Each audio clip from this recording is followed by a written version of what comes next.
Ó, e mais uma bomba aí do Alexandre de Moraes. O Alexandre está mostrando que está impaciente com as investigações da Polícia Federal. Estão demorando demais. O Alexandre de Moraes está agora soltando aí algumas bombas essa semana e o Barroso soltou outro. O Barroso disse aí que o Bolsonaro não vai ter nenhum tipo de anistia para o Bolsonaro, a coisa vai ficar feia para ele. Tem um movimento que o bolsonarismo está fazendo, que eu não comentei aqui, que é importante contextualizar, antes eu falar aí sobre a bomba do Alexandre de Moraes, que é o seguinte: nos últimos dias, o Alexandre de Moraes mandou aí bloquear vários perfis nas redes sociais, perfis principalmente no X, que é o Twitter, que é do Elon Musk, bolsonarista Elon Musk, que é quem está pagando a Folha para publicar ali as biribinhas do Glenn Greenwald. E aí, o que acontece? Entre essas contas está a do senador Marcos Duval.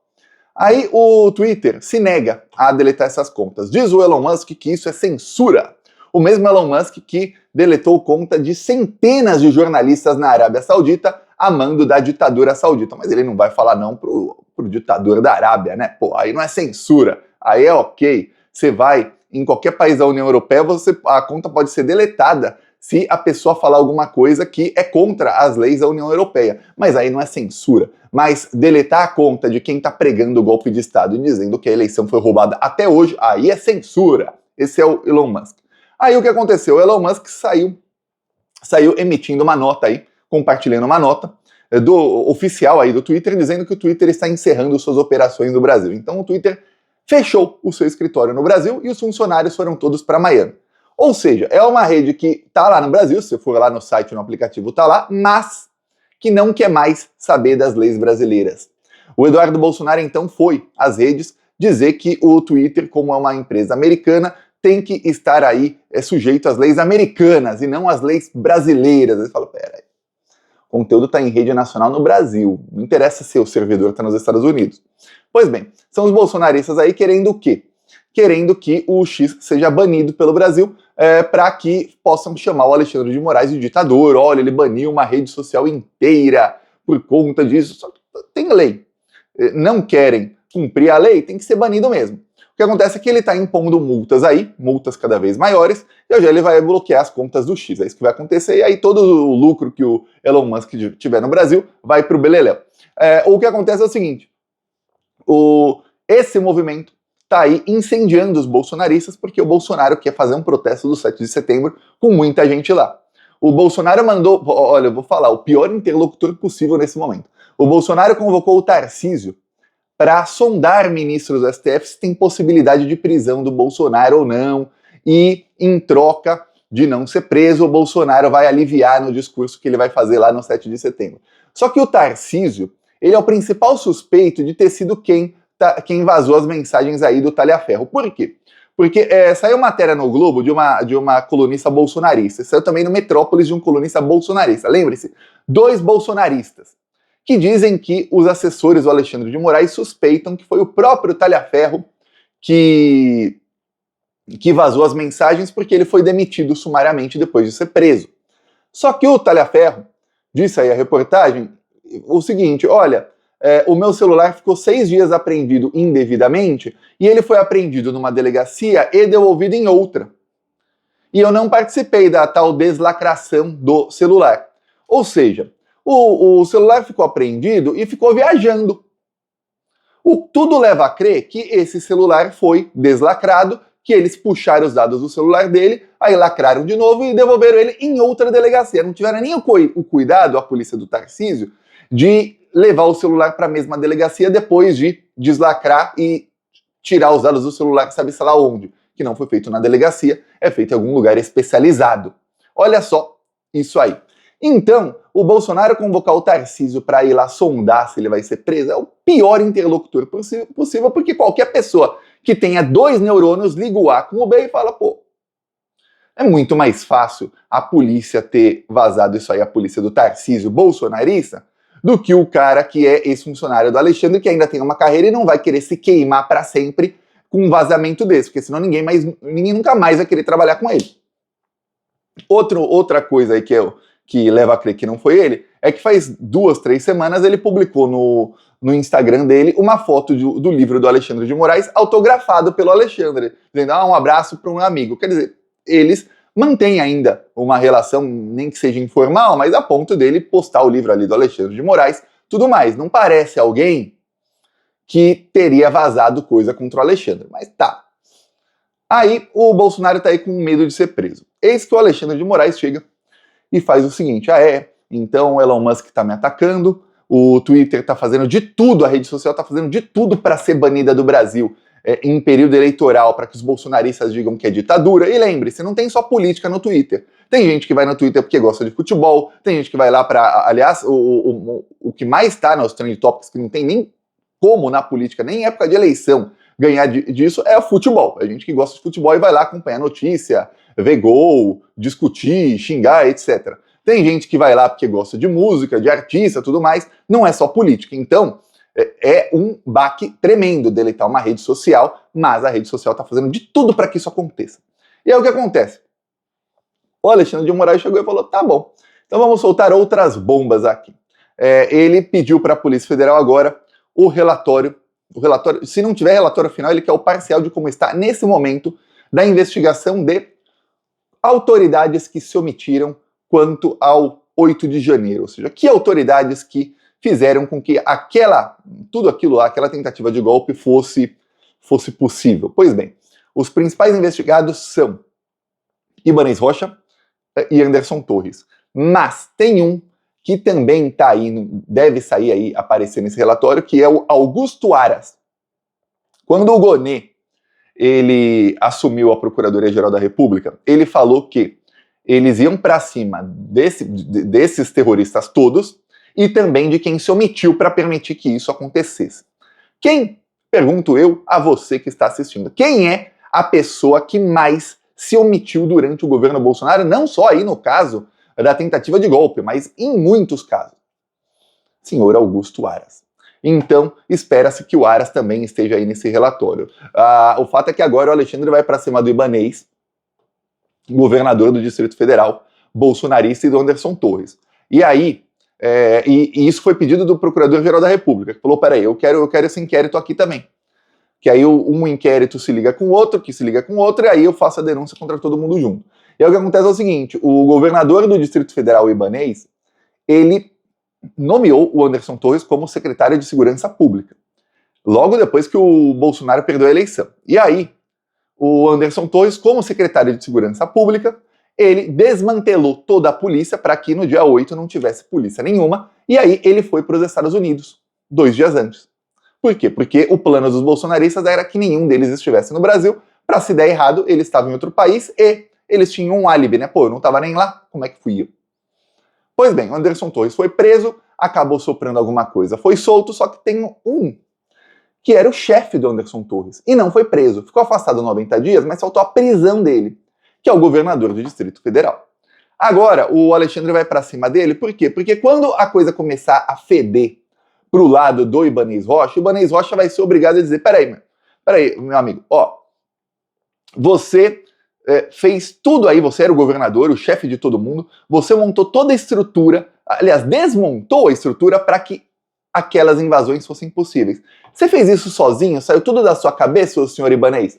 Ou foi alguém que estava em conluio contigo? Aí ele vai ser obrigado a falar: não, saiu tudo da minha cabeça. Eu que resolvi nomear o Anderson Torres, eu que quando vi ali que a coisa estava feia, resolvi falar que dane-se, eu que realmente fiquei só falando para as pessoas que não vai acontecer nada, e vendo o que ia acontecer, fui eu que me omiti, viu? Fui eu. Ou será que ele vai falar: não, é que eu tô no grupo aqui do Bolsonaro e eu estou com o Bolsonaro? Será? Então, é isso aí que a gente vai saber muito em breve, porque ele vai ser denunciado e a única chance dele não ser preso, ele vai ser preso, o governador. Vai demorar, mas ele vai ser preso. A única chance dele não ser preso é ele fazer uma delação. O problema para o governador é que talvez passe o timing da delação, porque são tantas denúncias que estão sendo feitas aí nas próximas semanas contra o Bolsonaro, que ele vai pegar tantos anos de cadeia que uma delação aqui, ali, não vamos aí diminuir, para aumentar a pena do cara que já está pegando mais de 50 anos, vamos diminuir a pena de outro bandido? Não vamos. A Polícia Federal não está fazendo isso. nem a Procuradoria-Geral da República, nem o Alexandre de Moraes. Pode perceber. Eles poderiam fazer outras delações. Tem inclusive delatores aí em alguns inquéritos que estavam se perfilando. Tem o inquérito aí que indiciou o Silvinei Vasquez, tem 3 delatores. 3 que estavam ali pedindo para fazer delação. E a Polícia Federal não aceitou nenhuma das delações, pelo menos até agora. E o inquérito foi finalizado, já foram indiciados aí o Silvinei, o Anderson Torres e outros, e os delatores até agora não foram ouvidos. Ou seja, a polícia não está querendo, para alguém delatar, tem que diminuir a pena. Olha o Tenente Coronel Cid, não vai pegar nem em jaula. E aí ainda a esposa dele não vai ser presa, aí talvez o pai dele não seja preso. Quer dizer, você salva um monte de gente para aumentar um pouco a pena de alguém que já tem um monte de prova contra ele? Não. Dane-se essas delações. O caso é que nessa aí do Silvinei, um dos delatores talvez seja o próprio Silvinei ou o Anderson Torres. Especula-se que os dois sejam possíveis delatores. Por quê? Porque eles foram indiciados por impedir petistas de votarem, e a gente sabe que eles fizeram isso a mando do Bolsonaro. Todo mundo sabe, mas o inquérito não diz isso. Do inquérito, a denúncia deve ter o Bolsonaro na denúncia, mas no inquérito cita como que eles fizeram. Não cita ali ninguém dizendo, o Bolsonaro foi o mandante. Aí parece que saiu tudo da cabeça deles. Pô, a Procuradoria-Geral da República, na hora de fazer a denúncia, liga isso com outros fatos e aí denuncia o Bolsonaro junto. Mas, se tiver um depoimento de alguém falando, foi o Bolsonaro que mandou, aí, dos funcionários aí, 1 ou 2 ou 3, e aí provando isso, aí a coisa fica bem pior para ele. Então, tá nisso aí, e o Alexandre agora vai começar a soltar bombas paralelas. Vamos pegar aqui o Ibanez, vamos pegar aqui o Augusto Aras, vamos pegar aqui o Anderson Torres em outro processo e vamos dar encaminhamento aí. Saiu uma notícia também, essa das piores, de que o Gonê vai esperar passar pelo menos o primeiro turno da eleição para denunciar o Bolsonaro. O Gonê não quer fazer um caos eleitoral. O temor aí do STF, e eu fico pasmo com essa covardia na hora de ir para cima de bolsonarista, é que denunciando o Bolsonaro vai ser um tiro pela culatra e aí isso vai facilitar para os candidatos bolsonaristas. Eles têm aí, por exemplo, o fato de que quando o Bolsonaro e o Ramagem foram aí, indiciados não, mas eles estiveram na imprensa aí sobre o caso da ABIN paralela, mesmo um monte de crimes sendo expostos, o que aconteceu? Aconteceu que o Ramagem foi associado ao Bolsonaro e ele ganhou aí mais de 10 pontos nas pesquisas no Rio de Janeiro. É isso. Então eles têm medo que, a gente vai denunciar o Bolsonaro, vai vir um monte de prova à tona, mesmo você mostrando um monte de crimes, os bolsominions não acreditam. Se o Bolsonaro, eu já falei, se o Bolsonaro mostrar um pedaço de cocô e falar que é chocolate, eles comem e ainda pedem mais, falam, que docinho. É isso. Então pode mostrar todos os crimes do Bolsonaro, podia ter vídeo do Bolsonaro atirando em alguém na praça pública, eles vão falar, se ele atirou é porque mereceu levar um tiro mesmo a pessoa. É isso, viu? Bolsonaro é inocente, Bolsonaro, eu tô com Bolsonaro, é isso. Os bolsominions não pensam, parece uma seita. E aí eles perceberam, se a gente denunciar o Bolsonaro agora, vai ser um tiro pela culatra, porque os bolsonaristas tendem a ganhar mais votos, principalmente os candidatos a vereadores. Vou falar, na hora de prender petista ninguém tinha medo, né? Nossa senhora, mas era vamos prender, e depois a gente vê se é inocente ou não. E era tudo inocente. Mas primeiro vamos prender e deixar 1 ano e meio preso e ver se alguém delata o Lula. Se não, aí depois a gente vê o que é. Era assim, né? Aí ninguém tinha medo de, nossa, mas isso vai ajudar eleitoralmente. Não ajudava, é engraçado, não ajudava.